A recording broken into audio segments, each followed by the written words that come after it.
Well, welcome back to another interview with a member of the Disney Lorcana community. And if this is your first time listening, we're glad you found us. I'm your host, Chris, and in today's episode, I got to sit down and talk with Humble, a member of the Disney Lorcana competitive team, Maelstrom. He and I talked some about his background with TCGs, what it's like playing on a competitive team, his thoughts on competitive play, and we even answered some listener questions this time. Sound interesting? Let's get to it. Well, hey, Humble, how's it going? Hi, how are you? I'm doing well. Good, good. Thanks for joining me. I really appreciate you sitting down and, taking some time to chat with me. And, I look forward to getting to know you, kind of your history, your thoughts on, Lorcana and all that kind of good stuff. So, yeah. I So, definitely appreciate you having me on. It's a wonderful. for those listening, we do have some lovely lag going on, so we will try to compensate a little bit for it. But I'm not exactly sure if it's probably on my side, honestly. So, but we'll see how this goes. We'll hope for the best, right? So, all right. So, Humble, tell me a little bit Yes. about some of well, okay, so let me start off. One of the first things that I like to do is kind of get the origin story for the people that I talk to. I looking at some of your history and everything, I can see that you didn't start with Lorcana, but it's kind of, you're obviously your main focus right now. So kind of give me a little bit of your background with TCGs and games and all that kind of stuff. Oh, of course. So I am a '90s baby. So I was born in 1990. So along with most people my age, I started with Pokemon. Being I was a factual child, I didn't like necessarily play the game very well, but I did collect the cards. And collect the cards, I mean uh, touch them very terribly with my grubby paws and play them on concrete surfaces and Yep. completely ruin the expensive cards that they would be today. But neither here nor there. I then went to Yu-Gi-Oh, which I think is the natural progression for most children my age at that point. I played Yu-Gi-Oh for a long time. I played it up until probably whatever the Elemental Dragon format came out. I don't remember what year it was. Probably like 2008 to 2010, somewhere along those lines. Okay. And I was pretty priced out of the game, being like I was a young adult at that point, but still paying $1,000 for you know 6 cards in the extra deck didn't wasn't very feasible for me. Mm-mm. So I then put that game down, and I loved that game. I still to this day love old Yu-Gi-Oh. It's one of my favorite games of all time. But I then transitioned over to Magic the Gathering, and funnily enough, my wife is actually the first person in our household to play Magic the Gathering. She and her cousin needed something to do while I was playing Yu-Gi-Oh, and they somehow got roped into playing Magic. And then I noticed them having fun without me, and I was like, "That's not okay." So then Nice. obviously I kind of got into it, played with them a little bit, and I'm very competitive by nature. So they were just having fun. They were just playing whatever cards they had, and of course I came in and got really competitive with it and wanted to build the best deck and or not even the best deck, just wanted to have like good cards. Hmm. I never was really like the playing anything meta in Magic at first. I think the first deck I played was like some red black vampire deck that I had brewed up and started doing really well out of nowhere. Just like my local, so I live in Tampa, Florida. So my local, even at that time, was kind of a shark pool when it comes to like basically any card game, Magic specifically. And I was going to my locals, my FNMs, and I was started to top eight, and I didn't think anything of it. People just kind of didn't take to me right away because I was just nobody coming in and like playing my really cool tribal vampires deck and winning. And they were playing these, blue white Delver and all these like uh, very established meta decks. And I was just like, well, this one gives this one +1, so I thought that's pretty cool. That's why that was kind of put them together, and I Yeah. started doing really well. Nice. Um, Turns out like all the friends that I had made like were playing like during the playing Magic was kind of kept me playing Magic, even though I probably played that game longer than I should have, because I eventually started to like to not enjoy the game, but I just played it because my friends played it. Um, That's not to say that I hated all of it. Like Eldrazi Displacers, arguably one of my favorite cards of all time, and that format was very very fun for me. But then pretty soon I just kind of got bored of Magic. I also had to move, so I moved away from my friends. My wife took a position in North Carolina with her job at the time, so we moved to kind of chase her promotions and whatnot, which not a problem. I had no problem with that. Hmm. But all my friends were gone, so I didn't have any of my Magic friends around to play. I tried to make some Magic the Gathering friends in that space, and didn't work. For a lot of the same reason that people kind of didn't want to talk to me when I first started playing, because I was playing this weird off deck that they didn't expect, and like I was somehow winning. I was just trying to play the game, and like they kind of took it a little bit too serious at that point. Um, Yeah. and that to say, like again, came up in Tampa, Florida, which is a shark pool. So I thought I was like just kind of okay, pretty average at the game. And then I moved to somewhere that didn't have the caliber of player that I was used to playing against. And I realized, oh, I'm actually not that bad. But I Nice. figured I was trying to make friends. I was going to play some stupid deck. Like the only thing I had at the time built was, I'm not sure if you've played Magic the Gathering before, but I had Pioneer Gate deck, uh, which is essentially like anyone who knows Magic will know when I say I was playing Mazes Ended in Pioneer. They'll know exactly what I'm talking about. But essentially, it's a deck where all your mana sources enter tapped essentially because they're gates. But the Maze's End is essentially Exodia. So if you get 10 gates of different names and then activate its ability, you win the game. Yeah. Modern is a very high powered format. So the tournament the little locals I went to was a modern event. Well, I didn't have a modern deck built. All I had was Pioneer Gates, and I figured I was just trying to make friends. I'll play this unplayable pile of cards and maybe joke with some people, make some friends. Everything went sideways. My plan did not work. I ended up going undefeated in that event against some of the most powerful decks in the format Oh my with a gosh. deck that on paper shouldn't work. And then as I was like, yeah, this is funny though, right? Like we should be friends. They're like, no, we don't want to talk to you. I was like, okay, fair enough. Yeah, I could see it. I could see Got it. got Yeah. it. Yeah. Um, but then I also realized like my friends weren't there. Like it was kind of hard to make new friends. Not for lack of trying. I just thought, yeah, they'll appreciate me for my wit and my off meta choices, and like they did not. They just did not at all. So then I realized like I just didn't want to play the game anymore, and I was looking into Pokemon. And typically, when I pick up a game, it's because my wife will say, "Oh yeah, I'd play that game with you," and then I'm all in, right? So I picked up Pokemon. I sold my Magic collection, and I was actually the reason. Shout out to Game On in North Carolina.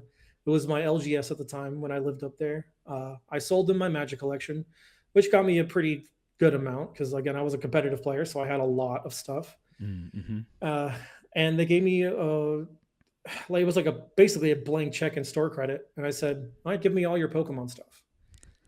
And as he went to like get a couple packs, was like, "I don't think you heard me correctly. What I said was give me all of your Pokemon stuff." All of So I it. was the reason Yep. they didn't have any sealed product for a couple weeks. Yeah, All but then we right. got into that. My wife actually really enjoyed Pokemon, but she was had a really really demanding work schedule. I started playing Pokemon. I got really into it. I got kind of good pretty fast. I was like super close to day twoing my first international championship, which was only about 3 or 4 months in.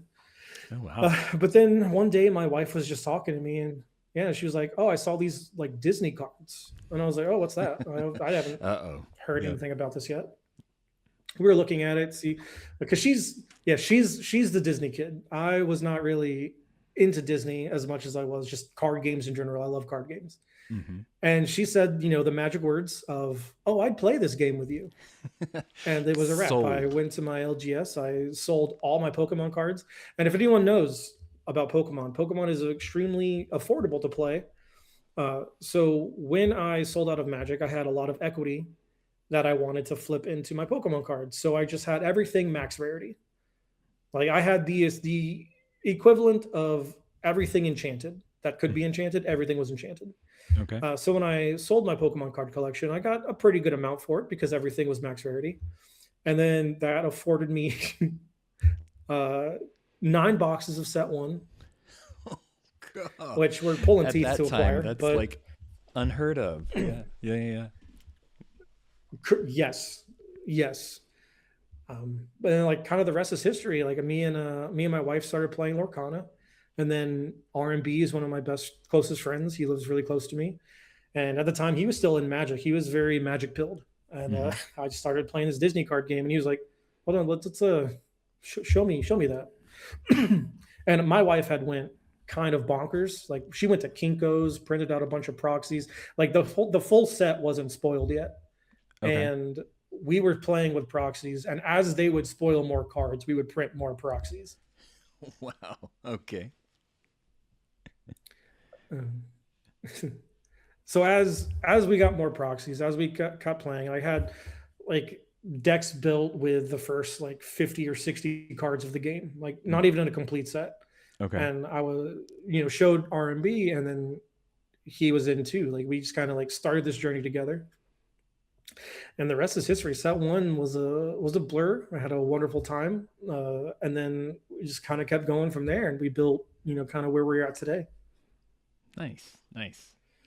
Yeah, it's really interesting to see, especially like a lot of the people that I've talked to, they've come from the Yu-Gi-Oh space, they've come from the Magic space, but it's just like they just kind of stumbled on Lorcana one day, and they were like, oh, hey, this sounds interesting, or in your case, your wife was like, hey, I could get into this, let's, and just shift straight over to Yeah. it, and I guess the rest is history, and so now you're a professional TCG player. I guess that's at least that's what your tagline says. I'm curious. Professional Thank you. TCG player. What does that mean to you? To me, all it means is I go to a lot of events and I've done kind of well in at least some of them, right? Like Okay. uh, people know who I am, and kind of that's enough. Like I'm very much the person. Of course, like I want those accolades. I want to be the champion. I want to win these events, but at the same time, like as long so like I had this conversation with my wife at the beginning of this little journey, and I'm very big on, and this is probably like my toxic trait, right? I'm very big on credit. So like if I provided you input or like built a deck list or you used my ideas, like I don't care that you won with it. Just all I'm asking is for a shout out. Yeah. Yeah. So like to me, it's more important to know that like my brain was part of that win more than it is that I was the one who won. Yep. And that's kind of been kind of the story as we go, right? So like that is what being a professional TCG player means to me specifically. Is not like I might not be the one like hoisting a trophy or winning these events, but I had some kind of input in that, and that's what it means to me. Okay. All right. Fair enough. And you do coaching. You have Medify. Describe kind of some of the other things that you do outside of just playing the game. Well, I do some coaching. I did a lot of coaching when Mufasa was still legal. That was kind of my bread and butter, as a lot of people know me as the Mufasa guy.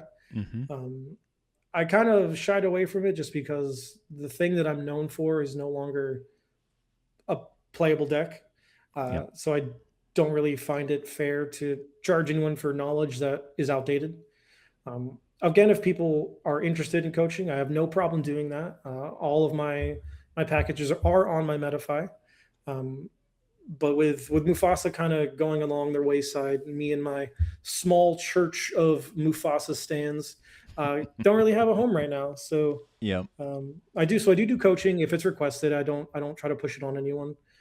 Um, I do lab rats. Ryan and I, or Mm-hmm. R&B and I, do lab rats.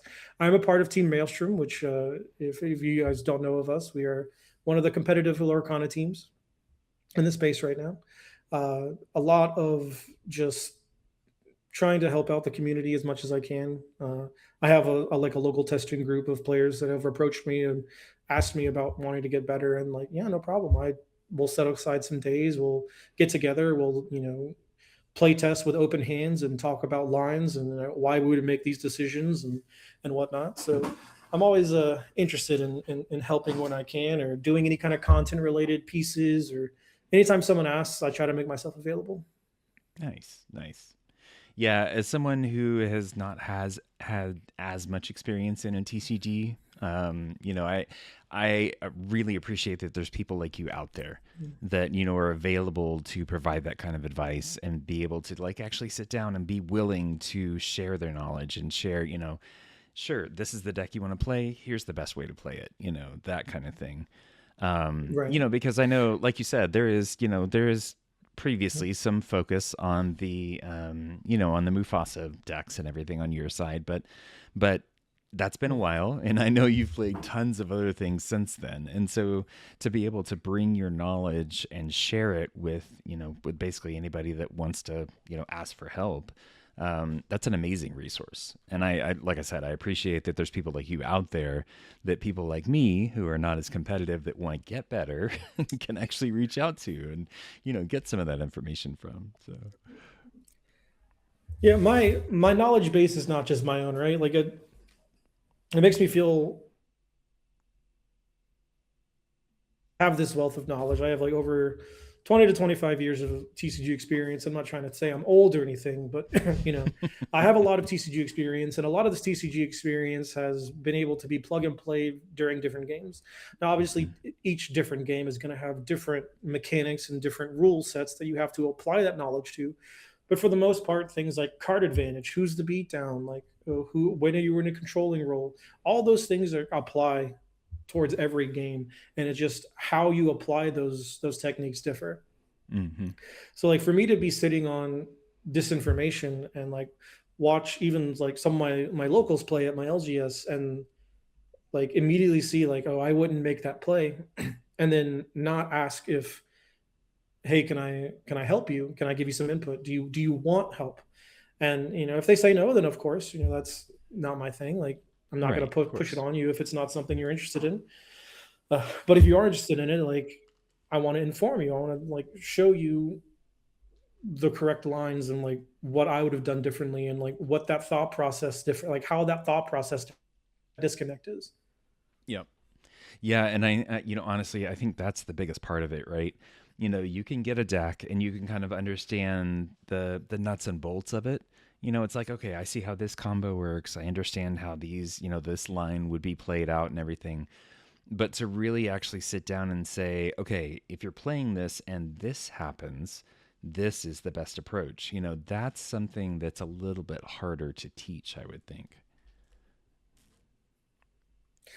Yeah, and like then that's not to say that I'm like an expert in all the decks right now, right? Like it took me probably 15 games of the dogs deck to like understand what I should be doing.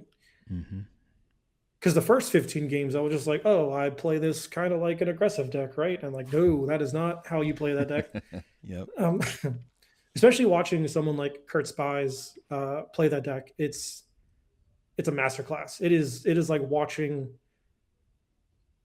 It's like watching the Mona Lisa be painted. It is wild. Like I am for one not as patient as Kurt is. He is a very patient player, and the number of turns I've seen him just draw a card and say go, or draw a card, play a character like a one drop, and then pass the turn, and I'm thinking, oh man, he's cooked, he's just so far behind.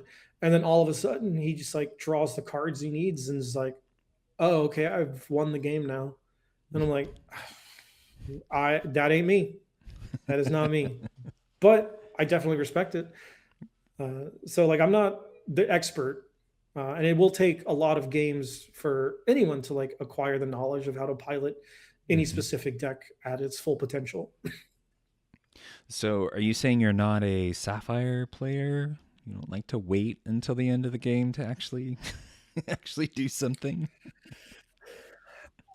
Oh no, I can play Sapphire. I love Sapphire. Steel is the color I'm allergic to. That is the ink that I will Ah, not touch. And it's getting harder. It is getting harder. The more steel cards come out, the more appealing steel looks. But every time I hold the cards, I just break out in hives, and I can't. I just can't play the game with him. That's awesome. Yeah, no, I totally get you. As someone who like way back when I first started, like around the Atlanta DLC, actually trying to play in competitive events, it was Steel Song, and so I understood Steel, but Hmm. now it's like it. These days, it almost feels like a crutch sometimes, right? It's like, well, I need, removal. I need, some of the other things that Steel, like the toughness that it brings to the deck, but it's like, but I Yeah. can do better, can I? I can work out something without it. I don't know. So my aversion to steel actually comes from when I played Magic. Uh, Okay. so the colors in Magic and the inks in Lorcana are kind of similar in some aspects. All otherwise, they're different, different colors, right? So Hmm. in Magic, the color red is all damage based removal options, and in Lorcana that is kind of steel. That's steel's niche.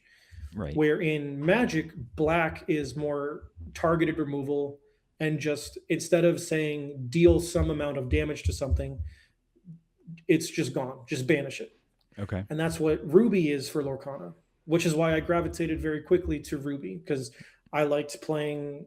Like in my opinion, why would I deal three to this card when I could just remove that card? Hmm.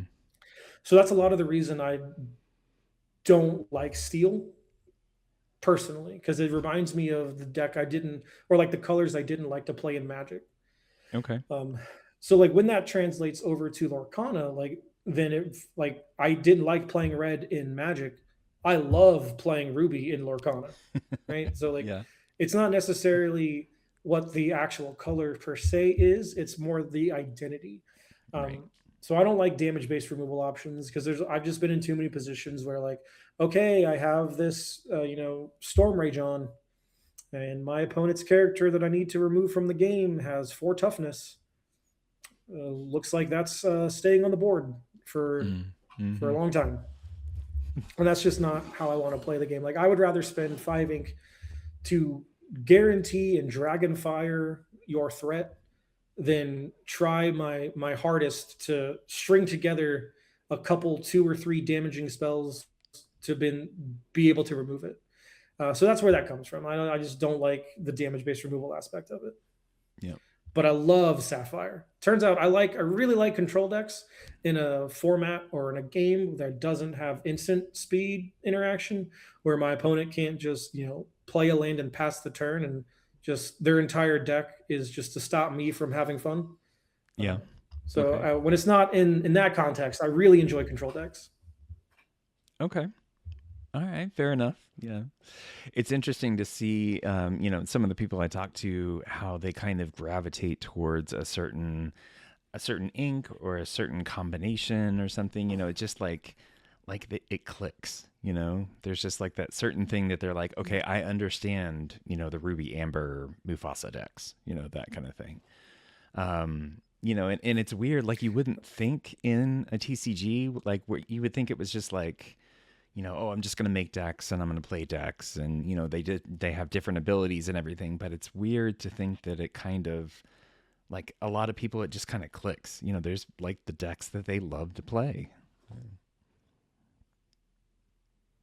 Yeah, I come from like a background in Magic where I loved to play like creature based synergistic decks.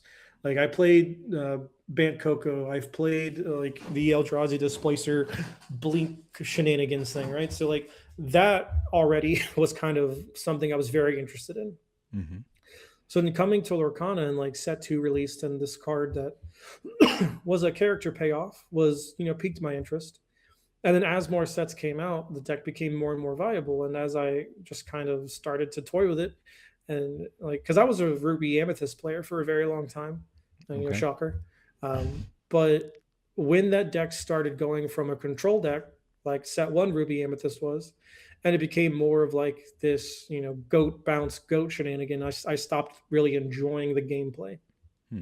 Okay. So then I just started messing with Mufasa, and I will shout out to Brendan DeCandio. He was one of the first players that he was at the time local to me as well. I saw one of his Mufasa lists and I was like, oh, this is pretty cool. And he was playing 3 copies of Lantern, and I was like, oh, my brain understands why that card is in this list, because everything else is a character, and then like making your characters cost less is good. But Mm-hmm. then I very quickly found out that Mufasa triggers only on characters, and even though there was only three non, excuse me, even though there's only 3 non-characters in the deck, I hit Lantern 7 out of 10 times in my first play testing, Of course. Of which course. is why I very very vehemently moved away from anything that wasn't a character, and Mm-hmm. that's where I kind of made the 60 character Mufasa build kind of popular. I was able to top 16 a Tia Beastie event when that was still going on way back when in the old days, and The old days. Yeah. it kind of just spiraled from there. It was one of my favorite formats. One of my favorite decks was arguably very good, and that's just kind of how I became known as the Mufasa guy. Nice. Nice. So you mentioned earlier, playing about like 15, 15 games or so with the deck, was kind of the introduction to how to play it. I'm curious, how much do you play these days? Like how often do you sit down and like play test or, even just sit down and think about decks and try to kind of put them together, all that?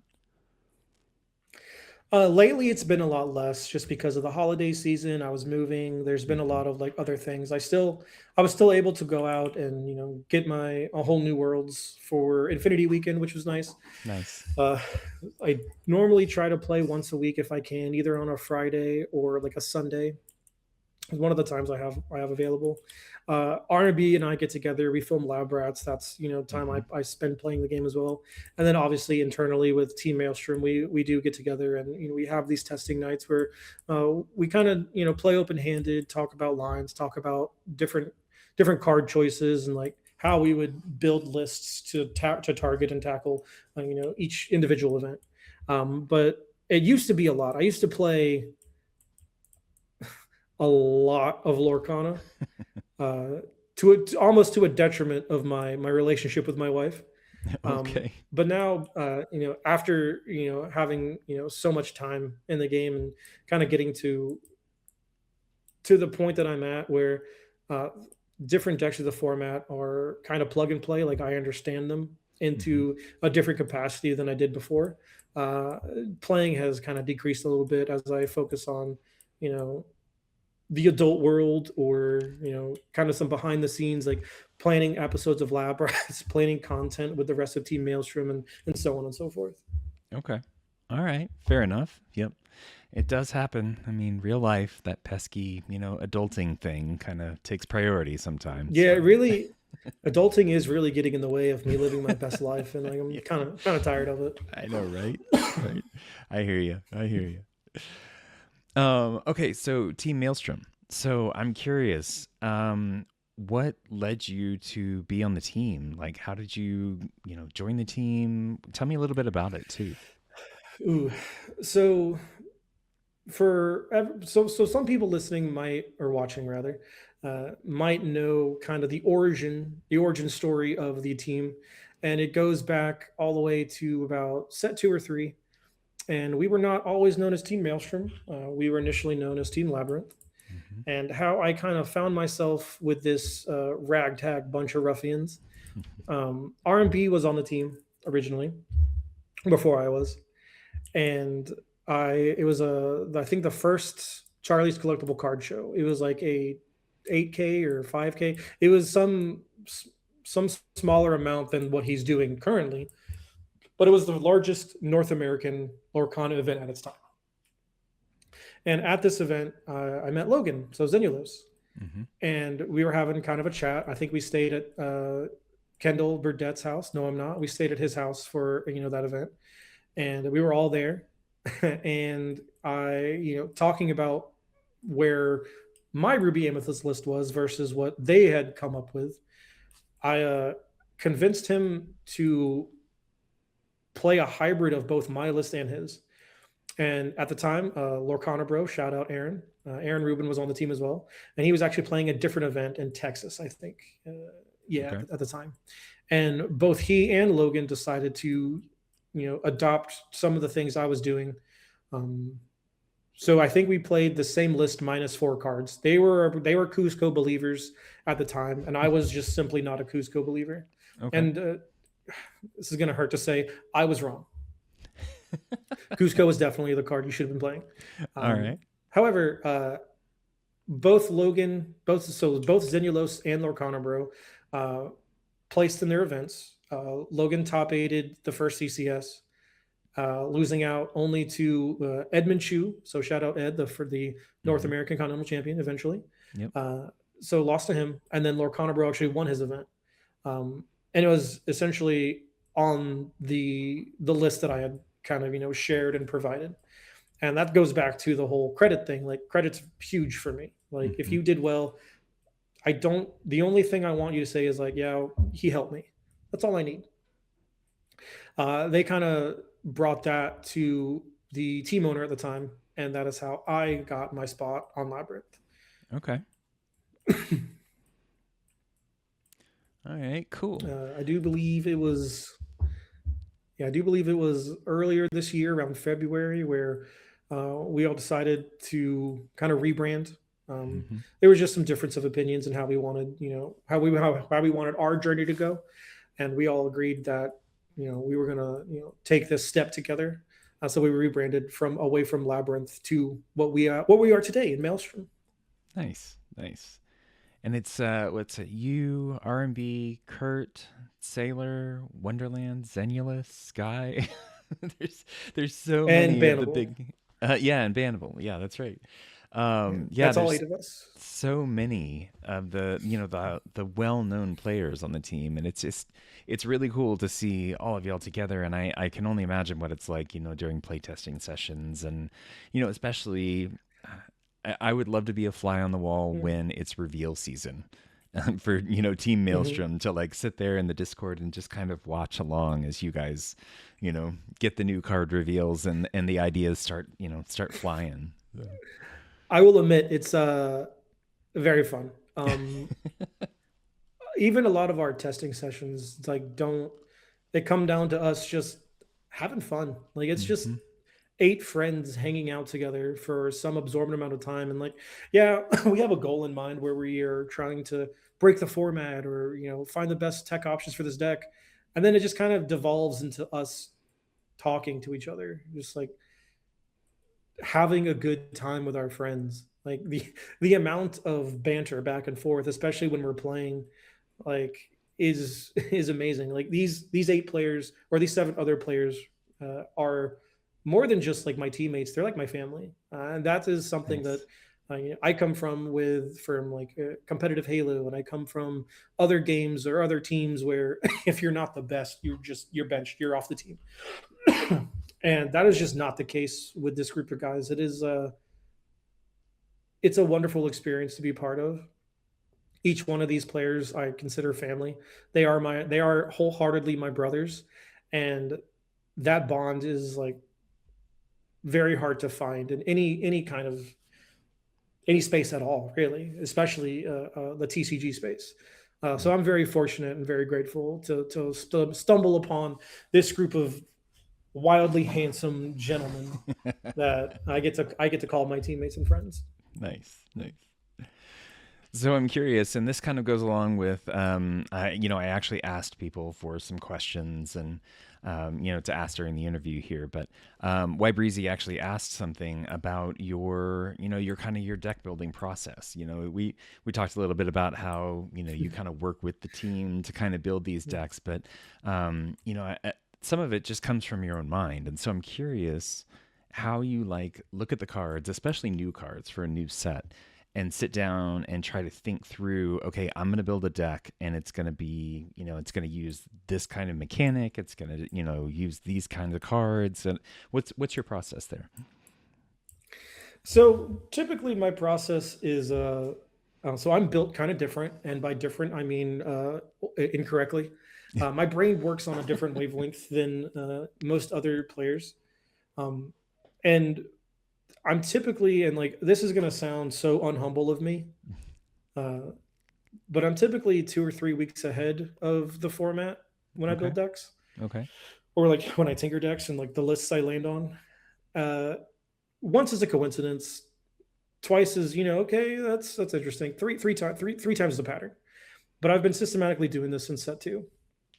And so when I approach deck building, something activates in my mind, something activates in my brain where I don't like cards that other players like, and it's Okay. weird.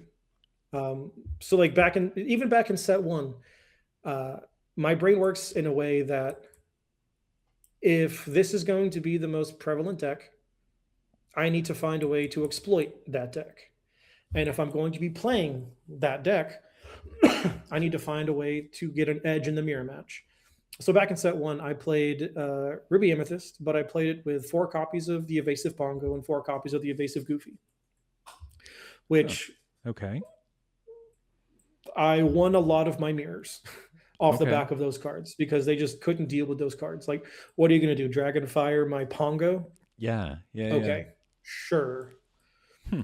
Okay. Um, and then going into my Mufasa journey, right? Like it was cards that were just historically good cards, like Madame Medusa, for example, did not find her way in any of my lists at all. Hmm. And it was because I had found out that Mufasa at its source, right, like at its essence, is a tempo deck. If I'm disrupted in tempo, it's very hard for me to come back. Okay. Uh, and Medusa at the time, being one of the most relevant removal characters in the game, people were playing around it. People were putting cards in their deck that Medusa could not hit, and if Medusa could not hit them, she effectively just had no Mm. text. Right. Okay. So I went to Lady Tremaine. Mm-hmm. And yes, Lady Tremaine is the opponent's choice, but it's not necessarily more important that she's getting the removal piece that you want, but she's removing something, right? So even if it's removing a Tipo or it's removing like a Rafiki or it's removing something that's minuscule, because I'm playing all characters and you have to essentially challenge me, those 1 to 2 damage points a lot of the times matter. Yep. So Lady Tremaine just became obnoxiously good, especially flipping her off of Mufasa. Yep. I've sleeved cards that other players have thought otherwise unplayable and found spaces to make them good. Abomination Stitch is a good example. I loved that card. Oh. And it checked a couple of my boxes at the time. At the time, the 2 removal spells of the format were Madame Medusa and Along Came Zeus. Mm-hmm. And I'm not sure if you've read the stats on Abomination Stitch. It dodges Medusa and it dodges Along Came Zeus. I'm also the Oh Rapunzel yeah. deck, right? So like even if Along Came Zeus puts 5 damage on my Stitch and they can't Mm-hmm. remove it, I play Rapunzel and I draw 3 cards, and now I'm Yep. utterly in control of the game. Yep. Uh, I am the reason R&B will rip up any copy of Cobra Bubbles he sees, uh, Ah yes. because Cobra bubbles. out of nowhere I figured, hey, I'm trying to flip into these big dumb idiot guys. So like he's a 5/9 that quests for 2. Like who's ever killing this card? Yeah. And Yeah. the answer is no one. The answer is exactly no one. Every time I flipped that card, I won. And it's these weird, intricate cards that people overlook or deem not playable. And I've recognized that their place, like they do have a place. Uh, are they not good? Probably. Are they really good at doing the thing I need them to do at the time? They're very good at it. Yep. Yep. Fair enough. So, So I've kind of oh, go ahead. I've kind of just been a little bit ahead, and it's just how my brain works. Like even to like currently, like our uh, I think the deck that is I don't know everyone's kind of radar is Amethyst Steel or the Emerald Sapphire deck. Like how do we Mm-hmm. which deck is correct and how do we fight those decks because they're the most relevant decks in the room? And I'm always going to have some kind of like something for the mirror match. as well as trying to like build towards a solid foundation that can attack the rest of the room. Mm-hmm. And that's not to be saying that like I'm just this genius deck builder, because a lot of this work comes off of the back of my teammates, right? Like Sailor's probably one of, if not the most proficient control players in the game. He's the man behind Sisu on Ice, which is one of the most impressive decks Mm-hmm. of Lorcana's history so far. So being able to pick his brain and get his knowledge and like see where he's coming from and what he's doing, and then taking that foundation, that base, and then letting my own brain plug and play some pieces like, okay, this doesn't work the way I want it to. So like, what do I have access to that would make this interaction work the way I want it to? What can I anticipate? Like what decks do I think have a good matchup into me, and how can I already just pre-build my deck to not fold to exactly these things. Mm-hmm. And that's kind of how it's been. So like the number of times, and again, this is going to sound very unhumble of me, but the number of times, and you can ask RMB, you can ask any one of my close friends, the number of times I've shown someone my list that I'm going to play or I've been playing, and they tell me, "Oh no, that's not good. That's pretty bad."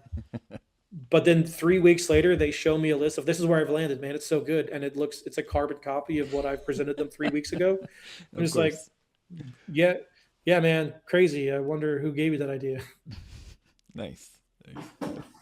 So has there been any kind of spice that you've worked into a deck that that you're particularly proud of? Oddly enough, Cobra Bubbles, All right, and that's fair enough. Fair it's enough. it's mainly because a it was in like the deck I was known for, Father Yep. of Mufasa, right? Like that's the my one of my favorite decks of all time. Like if Steel Song didn't exist in Infinity, I would probably play it in that too.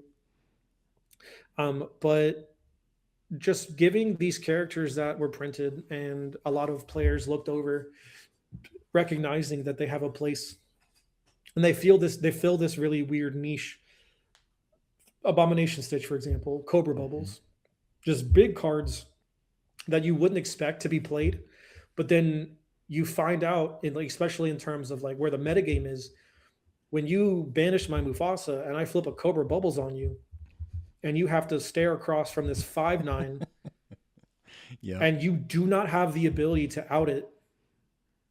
It just it brings a warmth to my heart that I can't really describe. Right? Like the number of times like I've played against R&B specifically, and he has like a Cogsworth and like a Tinkerbell, and I put an Abomination Stitch on the board, or I put a Cobra Bubbles on the board, or I flip into a big Sisu and it banishes most of his things, Mm-hmm. and all because like he can't he can't get over it. It's fun. Like it's just funny.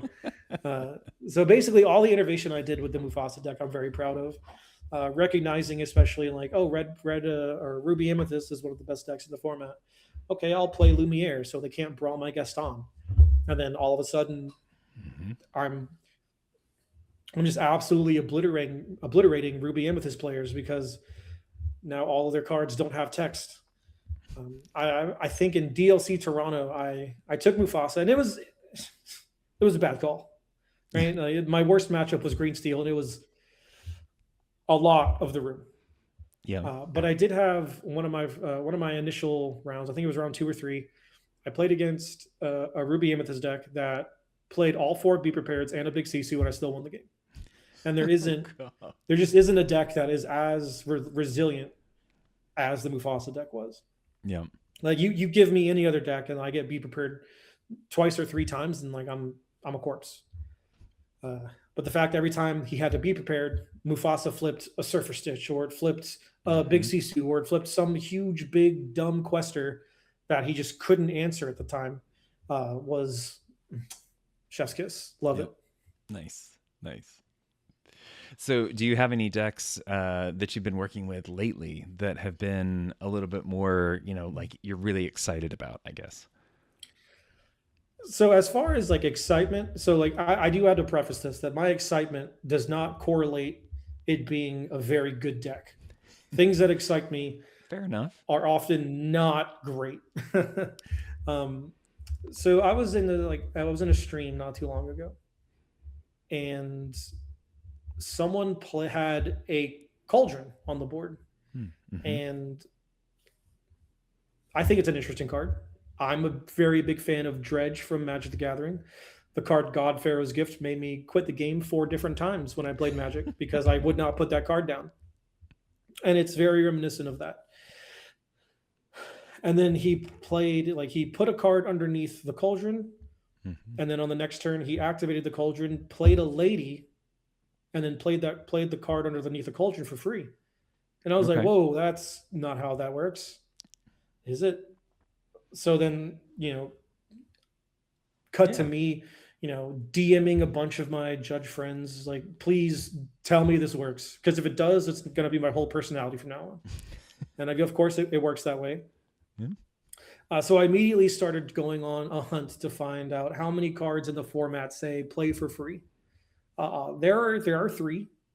There's Lady, and Mm-hmm. there is the Trumpet Mickey, and there's the Knight Mickey. The Knight Mickey Oh not yeah. as great, Right. but the Trumpet Mickey does have the text of pay 2 ink to exert it, and then play any character for free. Mm-hmm. And it just so happens that uh, Steel has a very abundant amount of cards that say draw a card and then discard a card. So immediately, I started seeing the vision, because Circle of Life is also in the format, right? So we have this Right. reanimator shell that we could use, Mm-hmm. and we have this backup plan B of how to get cards back, right? We have the Circle of Life that is like plan A, and that's just immediate. Here's this big beefy quester that you have to now deal with on like turn 3 or 4.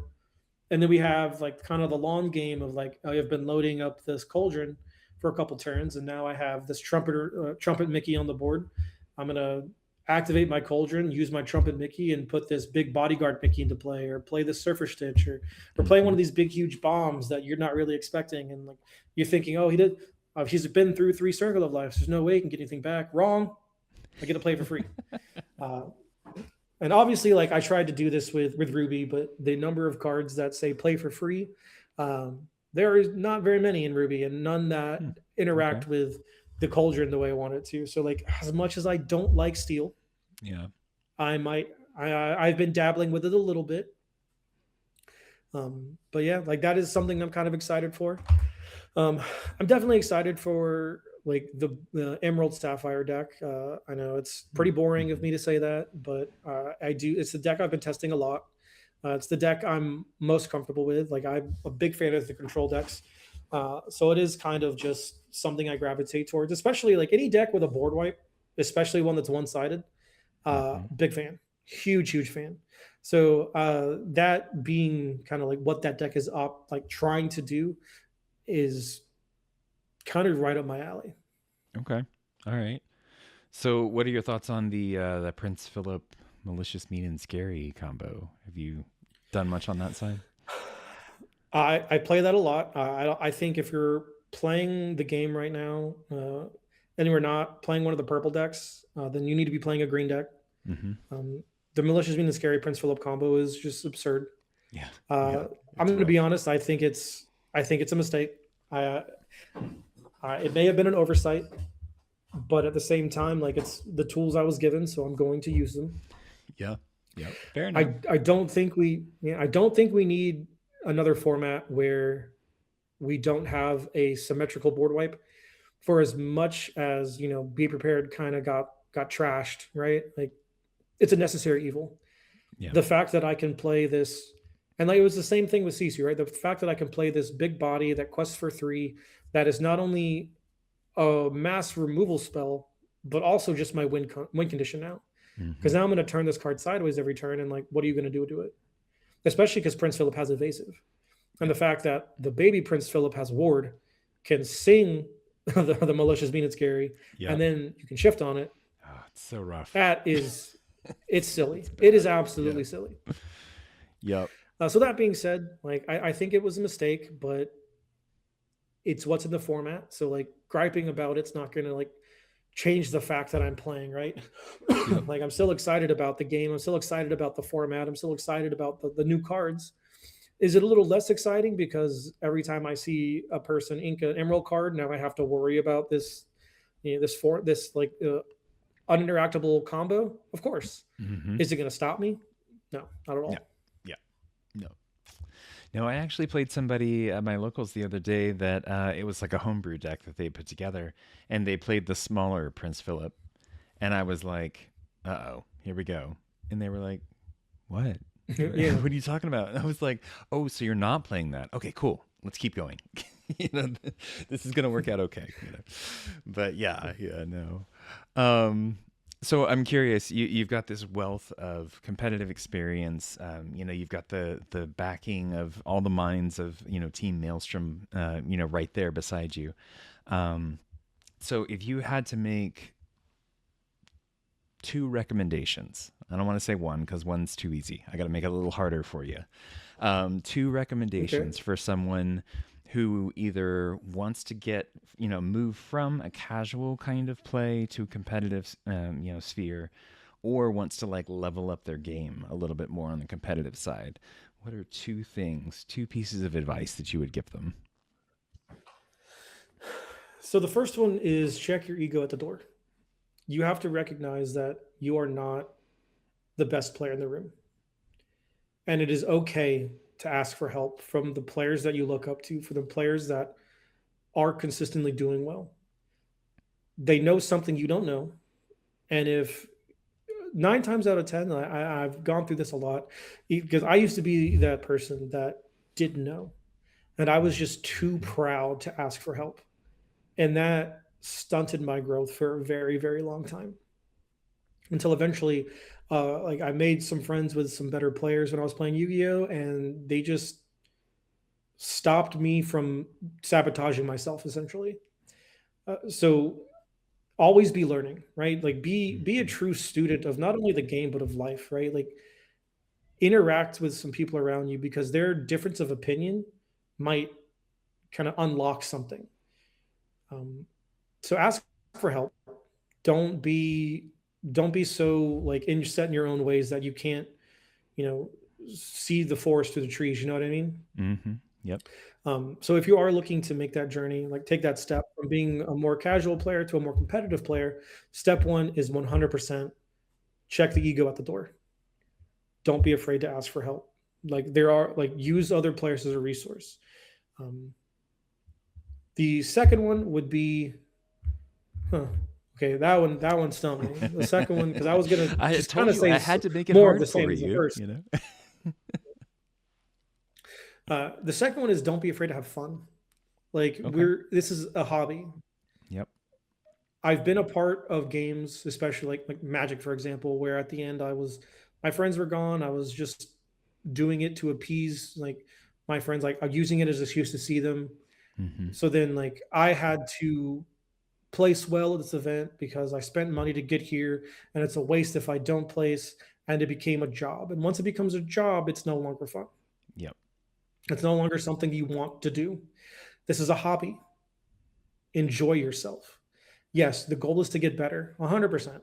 But there is a reason I was able to play Mufasa for so long with such good results. It's because, like, yes, I had the skill level behind it, but I was having genuine fun. So, like, first and foremost, ego at the door. Always be a student. Learn from players who are better than you, and don't be afraid to make that confession of like, "Hey, this player is just better than me. What are they doing that I should be replicating?" And the second one is always have fun. At the end of the day, this is a hobby. This Mm-hmm. is something you do to unwind. This is something you're doing to enjoy for your own personal enjoyment. And if it ever becomes something that's not enjoyable, you need to reevaluate where you're at because it doesn't matter how much better you get this game. If you are not having fun, it's not worth it. Yep. Totally agree. Yep. And it's so easy, I mean, especially when you go to these big events and, you're competing for, 25,000 or, Mm. whatever the prizes are these days, to be like, it's okay to be locked in and everything, but it's a game, right? I mean, we're all playing with shiny pieces of cardboard Yeah. and, we're there to interact with people and hang out with friends and, yeah, sure, we're there to win, of course, it's a game. That's the whole point, right? But yeah, I totally agree, and it's so easy to lose sight of. So I appreciate you saying that. I've had my fair share of events that, I've traveled to, and it's, I don't make the placement that I'm looking for. I don't cash. I don't day two. I don't make these accomplishments that some of my peers have. And like, yeah, it's human nature to be kind of bummed out, right? Hmm. Like, I am not a stranger to being on tilt. There for you could say a lot of my tournament runs, I've lived in a permanent state of tilt.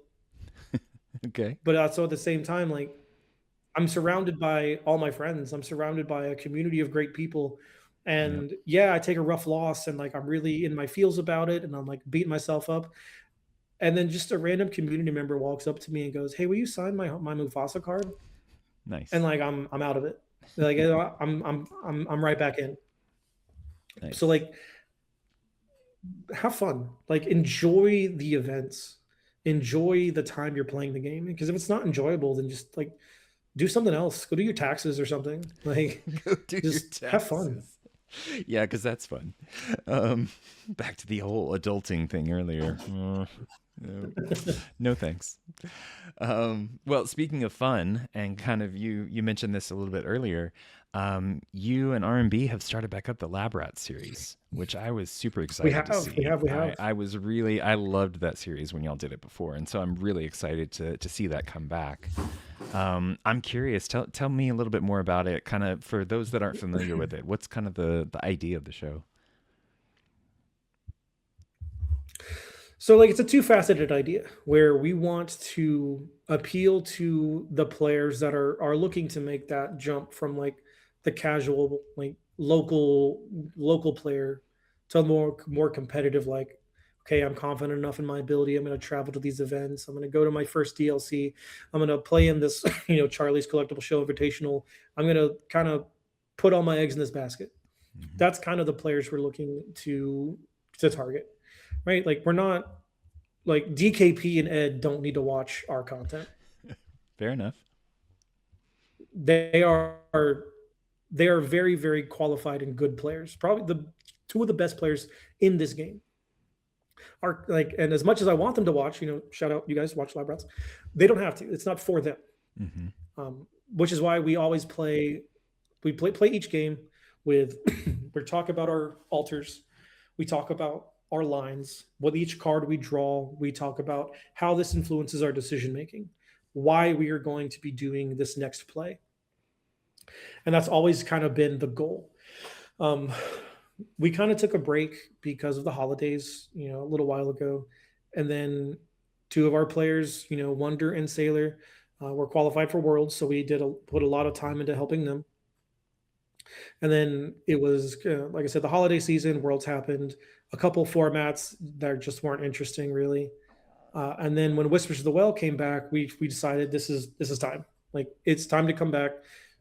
This is probably one of the best sets we've had since Into the Inklands. We've been trying to come back for a little while now, and like scheduling conflicts.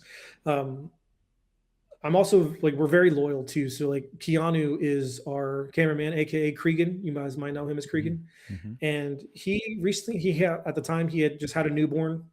He had a lot of like dad stuff he had to do, a lot of family and oriented Yep. things, and like it felt disingenuous on our end to just do it without him because we wouldn't have near the quality we have without him. Mm. Like when R&B and I first started, we were just like, yeah, put up this camera and then we're gonna like play a game or whatever.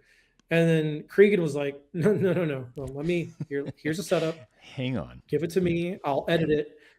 Yeah. And the editing that he produced was some of the cleanest, like took what we had as far as like our vision of what it should be and skyrocketed it into space. It was so much better. Like the very first episode of Lab Rats that we did, we saw after he was done, like was mind blowing. It was speechless to this day. Like if I wish I could go back and like watch it again for the first time because like the feeling I got was chills.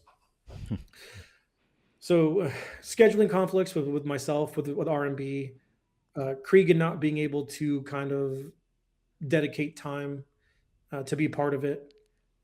We kind of just said, look, and we're not going to come back until all three of us can be part of it. Just because you see my face and RMB's face on Lab Rats doesn't mean that it's not a three-man job, Yep. right? So like when he said, "Hey, everything's calmed down, we can film Lab Rats again," we jumped at the chance, and everything just kind of lined up. Nice. Yeah, so like we aim at the players that are looking to have a little bit, need a little bit more push, want that content of explaining why we're making the decisions we're making. Um, so those are the players we're really trying to target, and we try to just maintain as much of an entertaining atmosphere as we can. Hmm. Like I said, like DKP and Ed don't need to watch us. Hopefully they do because they find us hilarious and charming and great. But like that's kind of the other thing, right? Like the players who don't need us because they are established, they are, the higher quality of player. They Hmm. might watch us because we're just, two awesome and crazy guys just having a good time. Because at the end of the day, it's just me and like two best friends playing some games together, Yep. like jabbing at each other, like making fun of each other. Uh, Even if the camera wasn't on, we'd be doing that anyway. So like it's at the end of the day, it's just hanging out with two of my closest friends. Nice, nice. Yeah, and that definitely comes across, by the way, just in case you were wondering.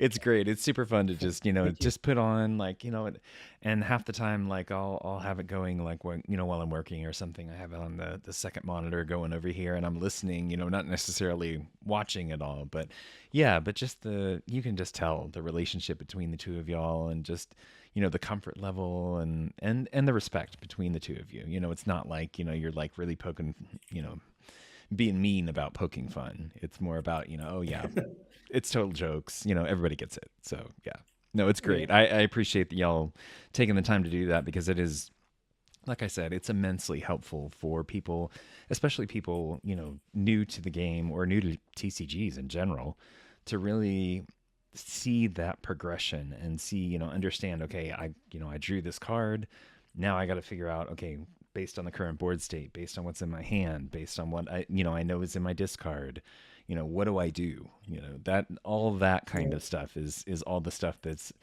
outside of just the mechanics of the game, which is super helpful to have. So I appreciate the work We y'all put in on it. we definitely try very hard to take the game seriously, but not take ourselves seriously at the same time. So Yep. I'm glad that it conveys that. Yeah. Oh yeah, Because at definitely. the end of the day, we want to remain approachable. Like we want. I've been like I said, I've been a part of spaces where like the top tier of player is just unapproachable. You don't want to go talk to them because Mhm. they have a certain air about them. They're arrogant or they're mean or they don't want to talk to you because you're not on their level, so it's not worth their time. That is not who we are in the slightest. Like I want players to come up to me because like they're watching our content or they're a fan of a deck that I've made or something along those lines and just start a conversation. I'm just a guy, right? Mhm. I go X3 in locals sometimes just like everyone else. So like I'm just because you see my name in some of these top placing events, like I have just because I have one top cut that's I have one top cut for every 15 X1s or X2s I made at a local event that's not good enough for a top placement, right? Like we are not this unobtainable thing. Like we please talk to us. Like the community is one of the best parts of why we do this, and interacting with you gives us a lot more joy than you think it does. Nice. Nice. Well, I do want to have a little bit of time here. So, like I said before, we did have a couple of listener questions. I already kind of touched on one of Okay. them, Why Breezy, with the deck building one. There was one that was interesting. It wasn't exactly the specific question, but more of like what it was implying, I guess. Lorcana Goons had asked about, red, yellow, and infinity. But I'm more curious about like what considerations you think of between a regular core constructed deck and an infinity deck. So where we are in core constructed versus where we are in infinity are two very different power levels. You could get away in core constructed with a lot more middle level cards. Hmm. And what I mean by that is the the removal is not as powerful as it is in Infinity. The overall card quantity or card power level is a lot lower, which is why you see slower, more reactive board wipes, so to speak, as the Prince Philip combo. Mm-hmm. Like I tried that in Infinity, and it was too slow. It was just not good enough. Okay. Um, so you can get away with a little bit more. Um, in Infinity, we have these very high powered all stars in Steel Song, and the Sapphire Steel deck, as well as the Ruby Sapphire deck. But the Sapphire Steel deck, it has more early game knockout potential, right? Which is why I want to play Mufasa so bad, but I can't, because two of the most represented decks in the room are a absolute hard counter to the thing I'm trying to do. Okay. Because again, like I said, Mufasa's a tempo deck. So Mm-hmm. if you know, I play my character and you have a Cindy and you sing a song and banish my character, and then I play my 2-drop and you have your Troubadour sing a Zeus on my 2-drop, and then I play my Gaston and you have you play your Zeus on my. I just can't come back from that. It's too Yep. much. Yep. So the power level for Infinity is way up here, and the power level for current core constructors is like kind of down here. So you can get away with a lot more stuff. Um, I say that to say this, that the Infinity format can be enjoyable. Mm-hmm. You just sometimes have to be willing to kind of be the bad guy. My Infinity weekend, I played Emerald Amber Discard, and I Okay. legitimately forgot how fun it was to play a Prince John and watch the light drain from my opponent's eyes Mm-hmm. as I keep my hand very, very full and they do not. Yep. Um, and when it comes Oh, to the those are the meta, I'm kind of a worst. hater. Ugh. Uh, I had great fun. I don't know what you're talking about. Yeah, I know. Yeah. But we got a couple new cards that kind of sent that deck over the top, especially in Infinity, especially currently. Um, I've been a very outright Steel Song hater. Hmm. Okay. I've been a hater of that deck since set one. I've always disliked it. It's always been the deck I'm always trying to target. Uh, it is no different in Infinity. So I I had a couple lines where I played against Steel Song, and I played this yellow green discard deck because now we get Mowgli. Mowgli is a bare Mm. necessities on legs, Mm-hmm. which now gives me 12 pieces, no, 16 pieces of 2 cost discard interaction. And what I did was I won the die roll. I went first. I played my Diablo, looked at the opponent's hand, saw 2 or 3 songs, said okay. He played an aerial, not an aerial, he played an Aurora. I then shifted my Diablo, played a Mowgli, ripped a card, sung Bare Necessities, ripped another song, Oh, God. and then my opponent on 2 cards in hand, like the game was basically over. Yeah. But then to follow it up after that, I had another Mowgli and another Bare Necessities. So like Oh my God. played Prince John, Mowgli sung Bare Necessities, and like Diablo banished the Aurora, and then it was like turn forward. He goes, "Yeah, next game." Yeah. Yeah. That I was mean, fun for me. That was seriously. amazing, and At that's what point do that's you kind of just? the high powered, yeah, Yeah. and that's kind of the high power ceiling I'm talking about. Those are the things you can do in Infinity. Uh, in core constructed, you can get away with a little bit more cheekier stuff, which is why I'm talking about the cauldron. Like that cauldron deck Mm-hmm. keeps me up at night sometimes because like, is it the most powerful thing you can do in this format? Absolutely not. Is it one of the most fun things you can do in this format? Absolutely, it is. And the fact that you can kind of do that and you have time, right? You have time to pull this off. There's not a lot of item disruption, so your cauldron can kind of sit there. You already have this, plan A of Circle of Lifing big dudes back into play, but then you have this like longevity game plan of like, okay, establish a trumpet Mickey or have a lady, and like I put a dock under my cauldron, and I use cauldron and play lady and draw 2 cards, and then you just keep the card advantage engine going. Mm-hmm. The green blue deck is also can also be pretty slow as well. So, like with the speed of the format dropping, because even with the Fabled format, like Amber Steel aggro was at an all-time high. It was one of the best decks in the format, Yep.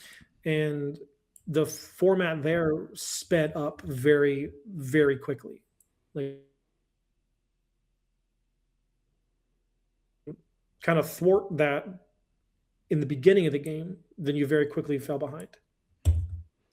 With like the printing of Spooky Sight and things of that nature, aggro has kind of taken a back seat. So the format has slowed down significantly. I think the fastest deck in the format is now, Amethyst Steel, and fast isn't really like what I would describe it as. It's just very consistent. It's 1, 2, 3, sing strength, right?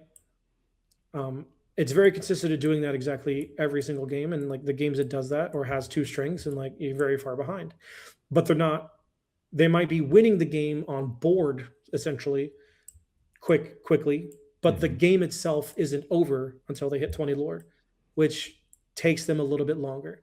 They have ways to speed up the process, Cobra or White Rose if they're playing it. They have those tools at their disposal.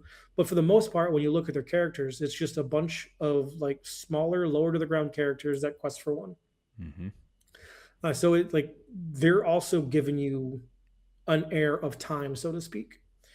So with as many decks going a little bit slower, you have room for cooler and cooler things. Like even the Simba deck, the red yellow Simba deck that I was kind of really excited about at the beginning of the format. Even that can do well. Like it has some disgusting play lines that you can fall into.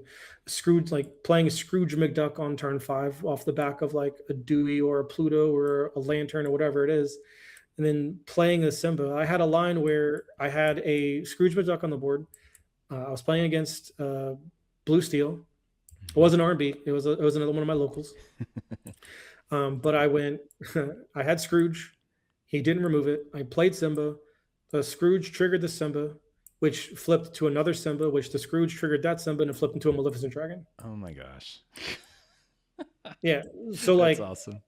You have time to do these cool things and like make these cool board states and like pull off these cool obscure combos in core that you just don't have that time to do in Infinity. I will say I had a lot of fun playing Infinity. Like I said, watching my opponent just, all right, cool, discard my hand. That was fun. That was fun for me. Yep. And it's because I'm a hater. It's 100% because I'm a hater. I hate Steel Song. I hate Blue Steel.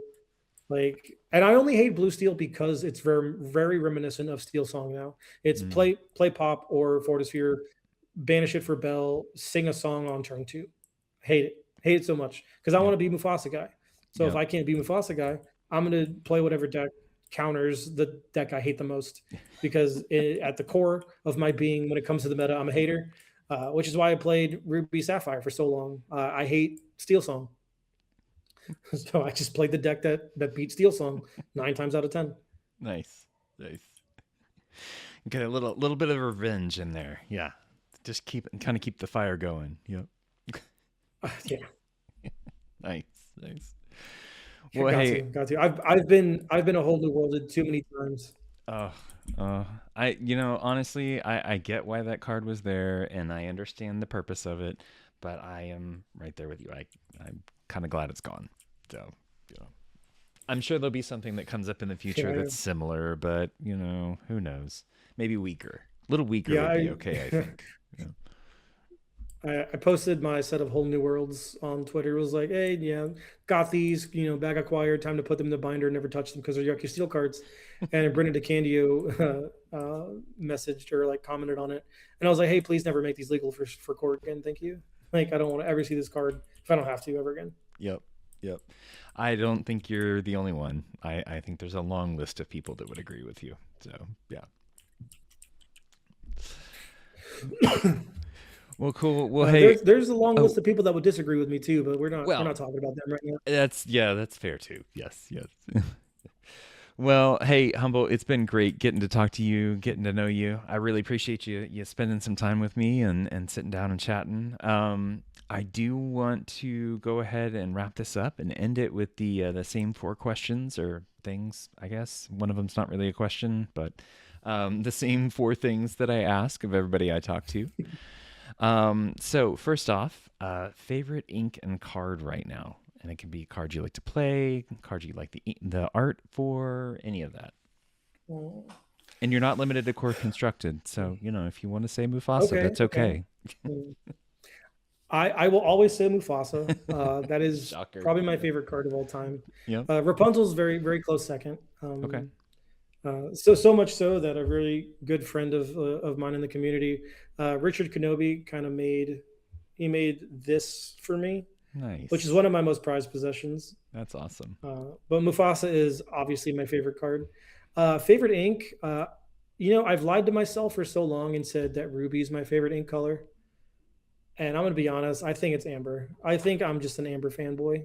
Okay. I like ruby because it's a control piece, but every single time I find myself sleeving a deck for my pure enjoyment, it's amber in some fashion. So Okay.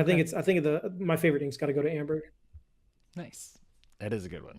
Like I said, I started out on Steel Song, and so it's got kind of a I special like it a place in lot. my heart as well. So, regardless of it being Steel Song, sorry. Okay, cool. It's okay. So, It's okay. second question. What favorite Disney movie and why? Ooh, that's a tough one.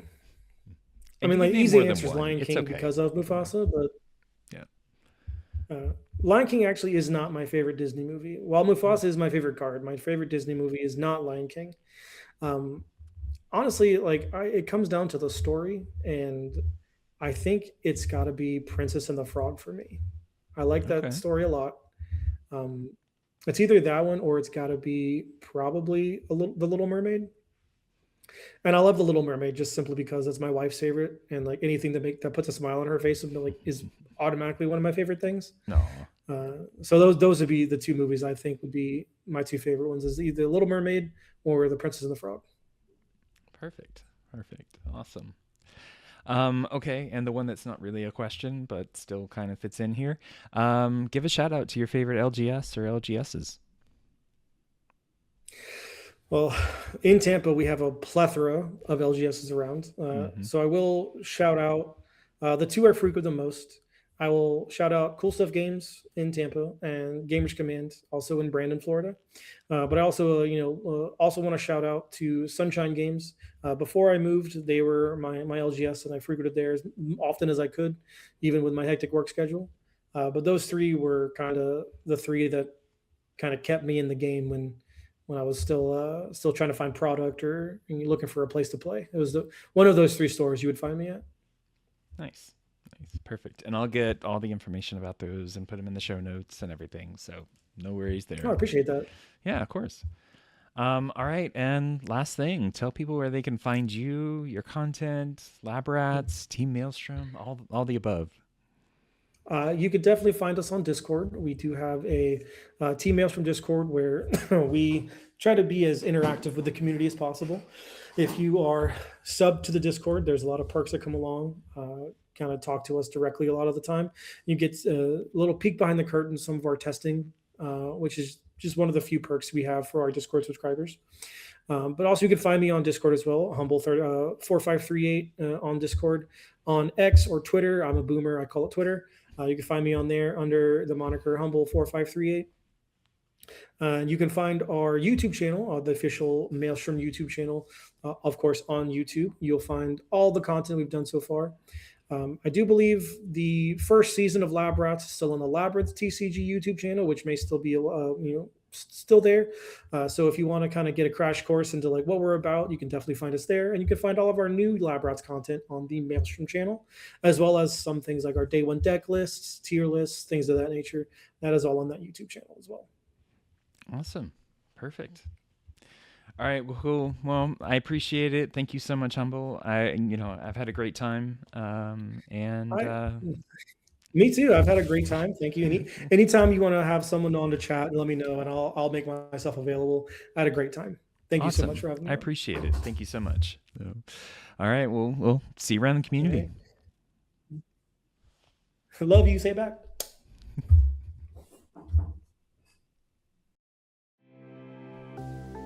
Well, thanks for listening into my chat with Humble.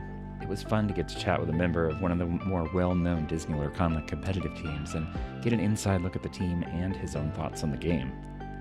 If you like the show, make sure to like, subscribe, and rate on your platform of choice.